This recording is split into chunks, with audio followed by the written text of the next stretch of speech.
जय श्री राम। आज हम आपके लिए राम मंदिर उद्घाटन से पहले होने वाले अद्भुत चमत्कारों की यह वीडियो लेकर आए हैं। आप ज़्यादा से ज़्यादा इस वीडियो को शेयर करें, सब्सक्राइब करें, बेल आइकन को प्रेस करें। वीडियो पसंद आए तो अपने प्रिय मित्रों और सनातनी धर्मों में सभी व्यक्तियों को इस वीडियो को अधिक से अधिक शेयर करें। यह राम मंदिर से जुड़ी सत्य घटना पर आधारित है। करोड़ों नागों का झुंड, इनका संबंध नागलोक से बताया जा रहा है। आखिर राम मंदिर प्राण प्रतिष्ठा से पहले अचानक इतने सारे चमत्कार क्यों हो रहे हैं?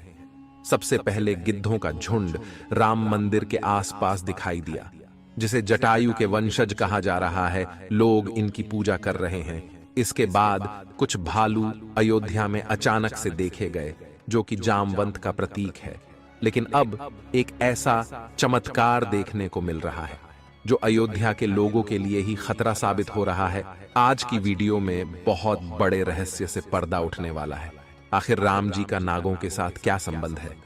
आखिर प्राण प्रतिष्ठा से पहले इतने सारे नाग एक के बाद अयोध्या में क्यों निकल रहे हैं, वो भी अलग अलग प्रजाति के एल। आगे बढ़ने से पहले अगर आप भी एक सच्चे सनातनी हैं तो इस वीडियो को लाइक करके कमेंट बॉक्स में जय श्री राम जरूर लिखें। 22 जनवरी सोमवार के दिन अयोध्या के नवनिर्मित राम मंदिर में होने जा रही रामलला की प्राण प्रतिष्ठा का सभी देशवासियों को बेसब्री से इंतजार है। राम जी के भव्य स्वागत की तैयारी जोरों शोरों पर है। यह तारीख कोई आम तारीख नहीं है, बल्कि इसके पीछे बहुत ही खास महत्व छिपा हुआ है। आखिर राम मंदिर की प्राण प्रतिष्ठा के लिए 22 जनवरी का समय ही क्यों चुना गया? इसके पीछे का रहस्य जानकर आपके भी होश उड़ जाएंगे। त्रेता युग में प्रभु श्री राम का जन्म अभिजीत मुहूर्त में हुआ था। 22 जनवरी सोमवार के दिन मृगशीर्ष नक्षत्र में अभिजीत मुहूर्त का संयोग बन रहा है। यही कारण है कि इस तिथि को रामलला की प्राण प्रतिष्ठा के लिए चुना गया है। साथ ही यह भी माना जा रहा है कि इस शुभ मुहूर्त में रामलला की प्राण प्रतिष्ठा करने से प्रभु श्री राम सदैव मूर्ति के अंदर विराजमान रहेंगे। लेकिन जैसे जैसे प्राण प्रतिष्ठा का समय नजदीक आ रहा है, वैसे वैसे अलग अलग प्रजाति के नाग अचानक ही अयोध्या में प्रकट हो रहे हैं, जो कि अयोध्या वासियों के लिए खतरा बनते जा रहे हैं। लेकिन गिद्धों का और भालुओं का संबंध तो प्रभु श्री राम से बताया जाता है। उन्होंने रामायण में उनकी सहायता भी की थी। लेकिन इन नागों का श्री राम के साथ क्या संबंध है? आज की वीडियो में इस रहस्य से पर्दा उठने वाला है।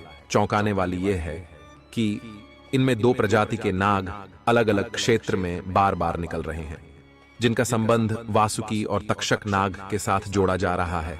ऐसा कहा जाता है प्रभु श्री राम के भाई लक्ष्मण साक्षात अनंत शेष नाग का रूप है, और वासुकी नाग, तक्षक नाग और शेष नाग तीनों ही आपस में भाई है, जिसमें तक्षक और वासुकी नाग पाताल में निवास करते हैं और शेष नाग बैकुंठ में भगवान विष्णु की सेवा करते हैं। तो अंदाजा लगाया जा रहा है कि जब प्रभु श्री राम अपने भाई लक्ष्मण यानी शेषनाग और माता सीता के साथ अयोध्या धाम पहुंच रहे हैं, तो क्या शेषनाग के दोनों भाई पाताल में से उनसे मिलने के लिए बार बार प्रकट हो रहे हैं? दोस्तों, यह रहस्य बहुत बड़ा है, क्योंकि अयोध्या के क्षेत्र से जब एक सांप को पकड़कर सुरक्षित इलाके में छोड़ा जाता है तो वही सांप पुनः राम मंदिर परिसर में भी देखा जाता है, जिससे कई बार मजदूरों को भी काम करने में भय महसूस होता है। लेकिन जय श्री राम का नाम उन्हें हिम्मत देता है। आप भी नीचे कमेंट बॉक्स में जय श्री राम जरूर लिखें। लेकिन दोस्तों, प्रभु श्री राम का नागलोक के वीडियो के साथ क्या संबंध है? वो सच्चाई जानकर आपके पैरों तले जमीन खिसक जाएगी, क्योंकि पूरे घटनाक्रम को मल्टीवर्स के साथ जोड़कर देखा जा रहा है, जिसे हिंदी में सृष्टि चक्र कहते हैं। मल्टीवर्स की सच्चाई जानकर आपके भी रोंगटे खड़े हो जाएंगे। जिस संसार में हम रहते हैं वो सृष्टि व विनाश के चक्र से गुजरती है। इस संसार के प्रत्येक सृष्टि चक्र को एक कल्प कहा जाता है। हर कल्प के 4 युग या 4 भाग होते हैं। दूसरे भाग या त्रेता युग में राम अयोध्या में जन्म लेते हैं और रामायण करके फिर से बैकुंठ लौट जाते हैं। यानी कि अगर आप इस पृथ्वी पर अपना जीवन यापन कर रहे हैं, आप जो घटनाक्रम कर रहे हैं वही बराबर घटनाएं किसी और यूनिवर्स या कल्प में आपके ही रूप के साथ पुनः होने वाली है या फिर हो चुकी है। आगे मल्टीवर्स की सच्चाई को साबित करने के लिए एक ऐसी पौराणिक घटना आपको बताएंगे जिसे जानने के बाद आपको भी मल्टीवर्स की सच्चाई पर यकीन होने लगेगा। इस दुनिया में केवल 3 विद्वानों को मल्टीवर्स को देखने की और उनमें जीने की, टाइम ट्रैवल करने की इजाजत दी गई है, जिसमें पहले है वासुकी नाग, दूसरे हैं तक्षक नाग और तीसरे हैं काकभुशुंडी देव। तक्षक और वासुकी नाग के बारे में हम आपको बता चुके हैं, लेकिन सवाल उठता है आखिर काकभुशुंडी कौन है और आखिरी इन्हें प्रभु श्री राम ने अमर कैसे बनाया। वेदों और पुराणों के अनुसार काकभुशुंडी ने 11 रामायण और 16 महाभारत देखी हैं। वह कल्प के अंत तक अपने शाश्वत स्वरूप में जीवित रहेंगे। भगवान राम ने ही काकभुशुंडी को अमर बनाया था। कौए के रूप में अपने एक जन्म के दौरान काकभुशुंडी की मुलाकात बालक राम से हुई। प्रभु खेल रहे था और उसने उसे पकड़ने की कोशिश की। समय आने पर काकभुशुंडी को भगवान के मुख के दर्शन हुए। बालक राम के मुख में आकाश गंगाओं और ब्रह्मांड को देखने के बाद काकभुशुंडी ने भगवान राम से दूर उड़ना बंद कर दिया और उनके पास लौट आए। काकभुशुंडी ने भगवान राम को न पहचानने के लिए क्षमा मांगी। भगवान ने उन्हें दिव्य मुस्कान दी और काकभुशुंडी से उनकी इच्छा पूछी। काकभुशुंडी ने कहा कि वह भगवान राम के प्रति अपनी भक्ति हमेशा हमेशा के लिए करना चाहते हैं। काकभुशुंडी के प्रेम और समर्पण से प्रसन्न होकर भगवान राम ने उन्हें आशीर्वाद दिया कि काल काकभुशुंडी को नहीं मार सकता और वह इस कल्प के अंत तक जीवित रहेंगे, जिसके बाद सृष्टि के 27 चक्रों तक जीवित रहे। उन्हें अमरता का वरदान प्राप्त हुआ। वे कौवे के रूप में जीवित रहे क्योंकि उन्हें भगवान राम के निकट रहने का अवसर मिलता। जब भी भगवान राम का जन्म होता है, वह अयोध्या जाते हैं और भगवान राम को एक बच्चे के रूप में बड़े होते और खेलते हुए देखते हैं।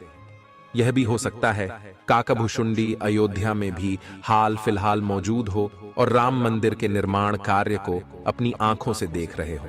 यानी कि यह तीनों विद्वान अपनी मर्जी से किसी विकल्प यानी यूनिवर्स में जा सकते हैं, टाइम ट्रेवल कर सकते हैं और अयोध्या में अचानक से नागों का पाया जाना, वो भी राम मंदिर प्राण प्रतिष्ठा से पहले, तो इनका संबंध भी वासुकी और तक्षक नाग से लगाना गलत नहीं होगा। इन नागों के दर्शन मात्र से भक्तों का उद्धार हो जाता है। लेकिन कई लोग होंगे जो अभी भी मल्टीवर्स यानी सृष्टि चक्र को मानने को तैयार नहीं होंगे। लेकिन आगे हमें कैसे कहानी, एक ऐसी सच्ची कहानी आपको बताने जा रहे हैं जिसका संबंध रामायण से जुड़ा है और इसे जानकर आपको विश्वास हो जाएगा कि मल्टीवर्स वास्तव में होता है। जिस तरह दुनिया में आने वाला हर इंसान की मृत्यु निश्चित होती है, उसी तरह इंसान रूप में जन्म लेने वाले भगवान के अवतारों का भी इस धरती पर एक निश्चित समय है। वो समय समाप्त होने के बाद उन्हें भी अपने प्राण त्याग करके अपने लोक वापस लौटना पड़ रहा था। उसी प्रकार भगवान श्री राम भी इस लोक को छोड़कर वापस विष्णु लोक गए। भगवान श्री राम के मृत्यु में सबसे बड़ी बाधा उनके प्रिय भक्त हनुमान थे, क्योंकि हनुमान के होते हुए यम की इतनी हिम्मत नहीं थी कि वो राम के पास पहुंच चुके। लेकिन स्वयं श्री राम से इसका जो हल निकाला वो मल्टीवर्स यानी सृष्टि चक्र के साथ जुड़ा हुआ है। एक दिन राम जान गए कि उनकी मृत्यु का समय हो गया था। वह जानते थे कि जो जन्म लेता है उसे मरना पड़ता है। उन्होंने कहा कि यम को मुझ तक आने दो, मेरे लिए वैकुंठ, मेरे स्वर्गिक धाम जाने का समय आ गया है।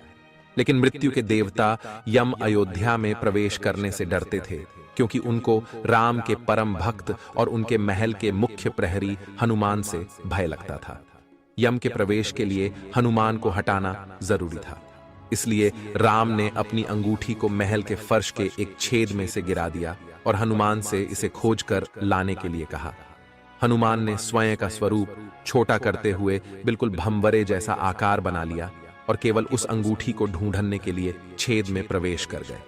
वह छेद केवल छेद नहीं था, बल्कि एक सुरंग का रास्ता था जो सांपों के नगर नागलोक तक जाता था। हनुमान नागों के राजा वासुकी से मिले और अपने आने का कारण बताया। वासुकी हनुमान को नागलोक के मध्य में ले गए, जहां अंगूठियों का पहाड़ जैसा ढेर लगा हुआ था। वासुकी ने कहा, यहां आपको राम की अंगूठी अवश्य ही मिल जाएगी। हनुमान सोच में पड़ गए कि वो कैसे उसे ढूंढ पाएंगे, क्योंकि ये तो भूसे में सुई ढूंढने जैसा था। लेकिन सौभाग्य से जो पहली अंगूठी उन्होंने उठाई वो राम की अंगूठी थी।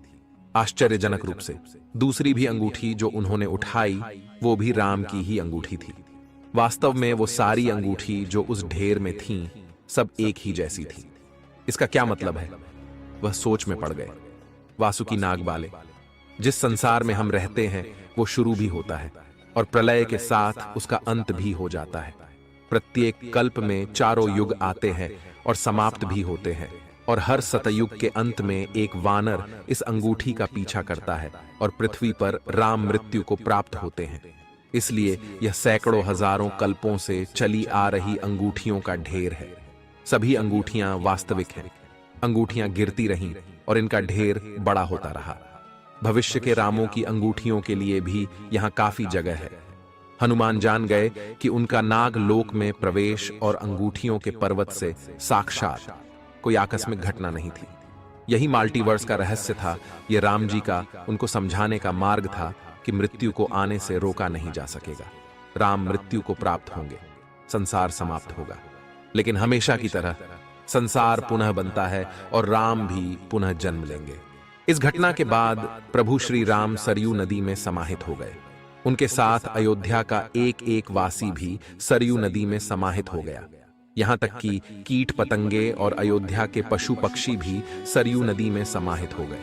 ऐसा कहा जाता है अयोध्या में जितने भी रहिवासी रह रहे थे वह सभी देवी देवताओं के ही अंश थे, जो प्रभु श्री राम की लीला को अपनी आंखों से देखने के लिए अयोध्या में रहवासियों की तरह रह रहे थे।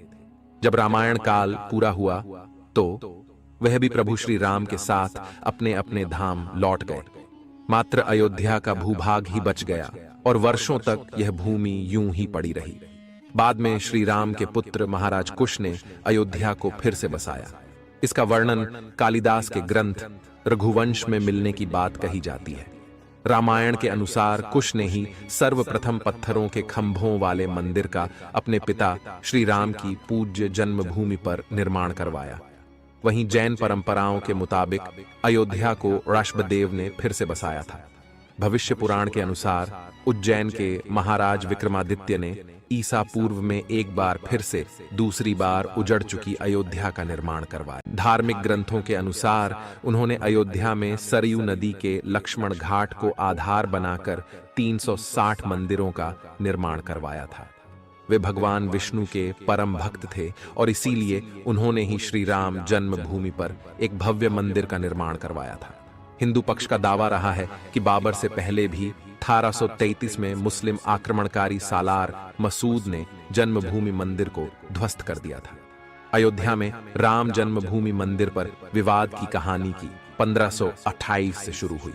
हिंदुओं का दावा रहा है कि मुगल आक्रमणकारी बाबर ने उस पवित्र जगह को तोड़कर उस पर मस्जिद का निर्माण करवा दिया। अयोध्या राम जन्मभूमि। बाबरी मस्जिद विवाद पर अपना ऐतिहासिक फैसला देते समय सुप्रीम कोर्ट ने उन सिख ग्रंथों को भी अहम सबूत माना है, जिसके मुताबिक सिख धर्म के संस्थापक गुरु नानक देव जी आक्रमणकारी बाबर के भारत आने से पहले ही भगवान राम की जन्मभूमि के दर्शन के लिए अयोध्या पहुंचे थे। गुरु नानक देव जी 1510 से 1511 के बीच अयोध्या आए थे, जबकि बाबरी मस्जिद 1528 में बनाई गई थी। इतिहासकारों के अनुसार वहां पर बाबर के कहने पर उसके एक सूबेदार ने मस्जिद का निर्माण करवाया था। 23 दिसंबर 1939 को राम जन्मभूमि मंदिर के इतिहास में एक बार से जबरदस्त मोड़ आ गया। उस दिन रामलल्ला की प्रतिमा मस्जिद के अंदर अचानक से विराजमान पाई गई। ये विवाद इतना बढ़ा कि आखिरकार तत्कालीन सरकार उस ढांचे को विवादित मानकर उस पर ताला लगवा देना पड़ा। ढांचे के अंदर नमाज रुक गई, लेकिन बाहर राम चबूतरे और परिसर के बाकी हिस्सों में पूजा अर्चना निरंतर चलती रही। 6 दिसंबर 1992 को अयोध्या में राम जन्मभूमि आंदोलन से जुड़े लाखों कार सेवक जुटे थे। उन्होंने ही उस विवादित ढांचे को ध्वस्त कर दिया। भगवान रामलल्ला ढांचे से निकलकर अस्थाई टेंट में आ गए। यानी कि राम मंदिर का इतिहास बहुत बड़ा है। कई लोगों के संघर्ष की कहानी है और कई कार सेवकों के बलिदान का प्रतीक है। भले ही हम इस संघर्ष में भाग नहीं ले सके, लेकिन यह हमारा सौभाग्य है कि हम राम मंदिर को बनता हुआ अपनी आंखों से देख रहे हैं। अगर आज की यह खास वीडियो आपको पसंद आई है तो सच्चे सनातनी इस वीडियो को लाइक करके हमारे चैनल को सब्सक्राइब जरूर करें। हर हर महादेव। हम यह वीडियो आपके लिए स्पेशल लेकर आए हैं। आप इसे ज़्यादा से ज़्यादा शेयर करें, फॉलो करो, लाइक करें एंड चैनल को सब्सक्राइब करें, जो हम आपके लिए इसी तरह की वीडियो लाते रहें और आपको मोटिवेट करते रहें। रामलला की यह सच्ची घटना पर आधारित है और यह सच्ची कथा है। आपको पसंद आए तो चैनल को लाइक, शेयर एंड सब्सक्राइब करें।